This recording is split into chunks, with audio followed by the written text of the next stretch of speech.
Hello everyone समस्त को पुणी थे स्वागत जनाऊँगी आमर यूट्यूब चैनल आरके एजुकेशन को। तो देखंतु फ्रेंड्स फाइनाली आपण मैंने जहाँ को वेट कर रही थे ओटीईटी 2026 वर्तमान ऑफिशियल नोटिफिकेशन आसी जाइए जोटा कि आपण मानकर बोर्ड ऑफ सेकेंडरी एजुकेशन बा बीएससी ओडिशा तरफ रिलीज करा आपण माने डेट भी आपण मानकर देखिया पई पाउछंती। तो कौन रही डिटेल्स देखि नबा। तो जो माने भी आगामी दिन में ओटीईटी 2026 एग्जाम प्रिपरेशन करछंती तो से माने निहाती भाबे ए वीडियोटी को संपूर्ण शेष जाए देखिए जहाँद्वारा कि सबकिछि डिटेल्स ए वीडियो माध्यम आपण माने जानिया पई पाइबे। आउ जदि आपण माने आम चैनल रे नुआ अछंती तेबे आम चैनल को सब्सक्राइब कर दियंतु जहाँद्वारा कि एही भली हेल्पफुल वीडियो आपण माने सर्वप्रथम पाई पाइबे। तो देख कौन देइछि ना it is for information of all concern that application are invited from the eligible candidates both in service and fresh.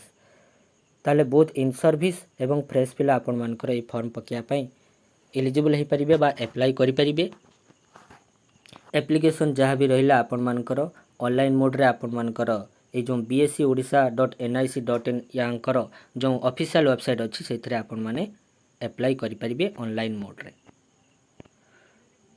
यार लिंक आपण मानकर अवेलेबल हो जिवो केबे ना 26/3/2026 मिडनाइट पाखरु आपण मानकर 9/4/2026 पर्यंत आपण मानकर यार लिंक अवेलेबल रहिबा बा अप्लाई आपण मानकर रहिबो। पाखापाखि गोटे मास आपण मानकु अप्लाई करिया पई दिया जिवो जोटा आपण माने देखुचंती। पेमेंट भी आपण मानकर सही सुधा आपण मानकर हे जिवा दरकार। आउ जहाँ भी किछि आपण मानकर गाइडलाइन रहिला जहाँ भी किछि रहिला ऑनलाइन रजिस्ट्रेशन जहाँ रहिला एलिजिबिलिटी क्राइटेरिया कौन रहिला जहाँ भी किछि आपण मानकर रहिला step by step instruction AE official website जो अछि यांकर सेथरे आपण माने जानि परिबे। एग्जाम केबे होबो मध्य आपण मानकर एठी मेंशन कराइछि 29/5/2026 रे यार एग्जाम हेबा पई जाउछि बोथ पेपर 1 एवं पेपर 2 पई। तापरे आपण मानकर टाइमिंग भी एठी दिया जाइछि पेपर 1 एवं पेपर 2 पई। एडमिट कार्ड आपण मानकर 15/5/2026 पाखरु अवेलेबल हो जिवो।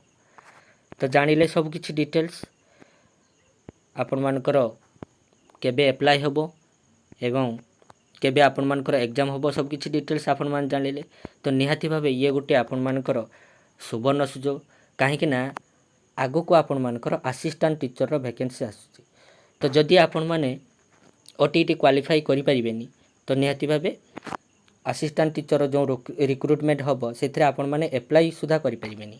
तो निहाती भाव ये गोटे सुवर्ण सुजोग से आपण मैंने एबेठू लागंतु जहाँद्वारा कि जो मैंने कि आपण मानकर रहिले ओटीईटी पेपर 1 हो कि पेपर 2 हो आपण मैंने क्वालिफाई करें।